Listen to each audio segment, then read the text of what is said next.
Well, this video is a little bit of old video and a bit of new video. I did find the video of the other Corolla with the bad radiator, so I'll stick that in as well. So, yeah, enjoy.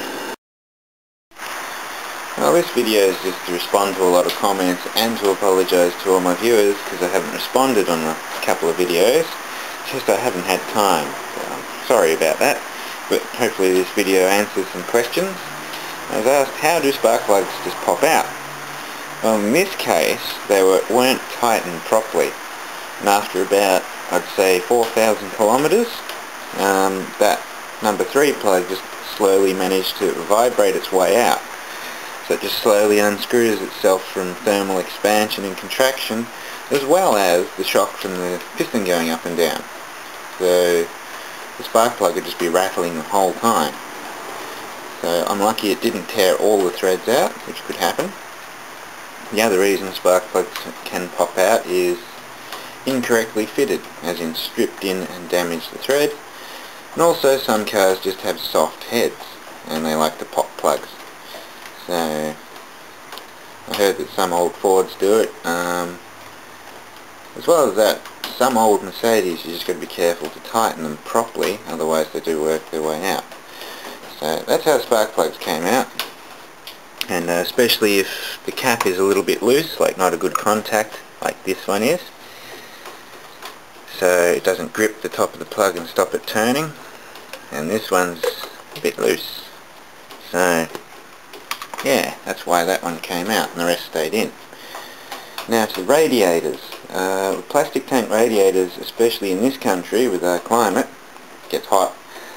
Plastic tank radiators generally last between 8 to 12 years before the top tank starts cracking. I had a car here recently which was a perfect example, but I'll try, if that comes back, I'll try and do a video of that. But I'll see if I can get a close-up of this one. And I worked out why my camera wasn't zooming properly. The lens was dirty, so it was zooming on the dirt. So I was using macro mode and all that other rubbish and it still wouldn't do it.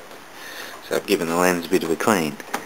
So let's see if I can zoom in on this radiator and show you what to look for.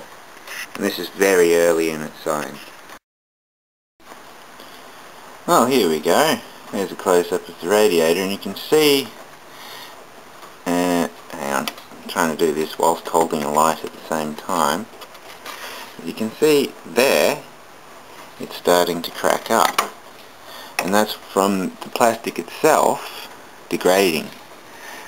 So this radiator is coming up time, especially before next summer, to change it. And you can see along here in front of the top hose, it's got light cracks. It's a bit hard to see on camera, but it's just starting to go, this one. So that's what will leave you stranded one day, especially the way these engines cycle their fans. Oh yeah, you can see it just there. But yeah, the fans come on when it really gets hot and it's full pressure. So it gets to critical pressures, fan come on, cools down. So it's most likely to explode with the aircon off, because with the aircon on the fans always run, and in traffic or on the freeway.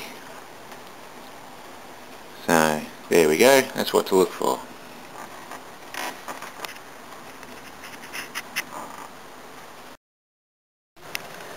Well, I open the bonnet and the first thing I see is this.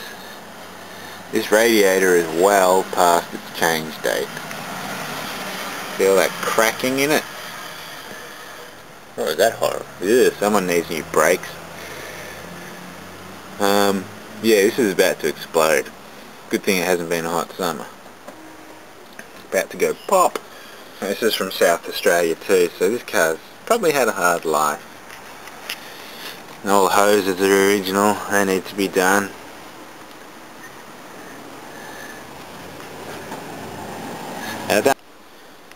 I just pulled the radiator out of the car with the dead engine. So the customer wants to pick up both the radiators and see if they can make one out of the two, which I think is a total waste of time. Just go get a new radiator, don't waste your time with this shit. But with this one I found the problem as soon as I put it on the ground. If I flip it upside down, you think there's a water leak there?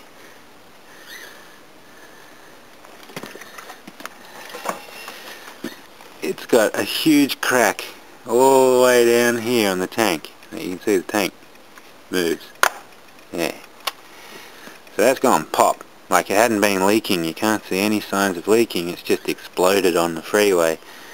That's what I say about these plastic tanked radiators. Once they get to a certain age, just bloody change them. Especially if you see some fracturing like there. Don't know if you can see that. But just bloody change them, because the top tank always does this. Always usually around the neck, or usually on the back side, because the water hits as it cools. But this, even the cores stuff, because you can see where it's crimped over, it's all cracking, so you probably can't re-crimp it.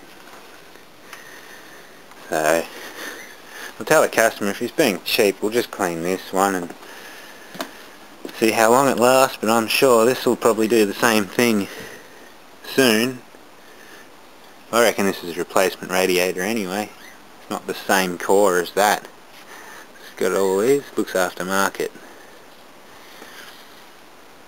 So I just say to him, just bloody use this one. I'll give it a good clean.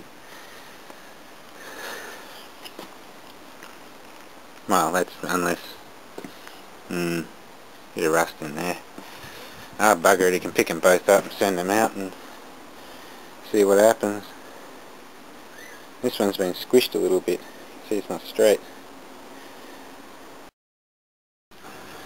Well, here we are, probably 3 weeks or so after doing that video you just saw, and here's that radiator back. So it was the one out of the other car with the aftermarket tank. We just put a new, not tank, core. We've just put a new top tank on it. So it was nice of them to clean it though. But not that that matters now, because the car's a structural write-off and not worth repairing. So this is for that Hyundai. So I hate that thing, it's just dragged on that job, and just say no if someone says work on a Hyundai.